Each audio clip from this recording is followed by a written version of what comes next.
Hi అండి, నేను మీ తేజుని. Welcome back to my channel. ఇవాళ మన వీడియోలో డే 21 హెయిర్ గ్రో సిరీస్లో భాగంగా క్యారెట్ టొమాటో జ్యూస్ గురించి తెలుసుకుందాము.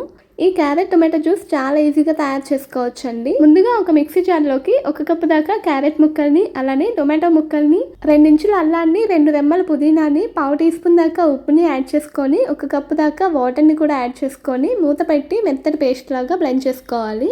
ఇప్పుడు ఈ మొత్తాన్ని స్ట్రెయినర్ సహాయంతో స్ట్రెయిన్ చేసేసుకోవాలి. మీరు పల్ప్తోనైనా తాగేయొచ్చండి, ఇంకా మంచిది, ఫైబర్ ఉంటుంది కాబట్టి. కాకపోతే కొంతమందికి పల్ప్తో ఇష్టం ఉండదు కాబట్టి స్ట్రెయిన్ చేస్తున్నాను. ఇప్పుడు ఈ జ్యూస్ మొత్తాన్ని ఒక గ్లాస్లోకి పోర్ చేసుకొని 1 టీ స్పూన్ దాకా నిమ్మరసాన్ని, అలానే 1 టీ స్పూన్ దాకా తేనెని యాడ్ చేసుకొని సర్వ్ చేసుకుంటే ఎంతో టేస్టీగా ఉండే క్యారెట్ టొమాటో జ్యూస్ రెడీ అయిపోయినట్టే. ఇందులో vitamin A, C, antioxidants అన్నీ ఎక్కువ ఉంటాయండి. ఇవి మన హెయిర్ గ్రోత్కి చాలా బాగా హెల్ప్ చేస్తాయి. అలానే స్కిన్ గ్లోకి కూడా చాలా బాగా హెల్ప్ చేస్తాయి అన్నమాట. సో మీరు కూడా తప్పకుండా ట్రై చేయండి. అలానే వీడియో నచ్చితే కనుక లైక్ చేసి, షేర్ చేసి, సబ్స్క్రైబ్ చేసుకోండి. Thank you for watching.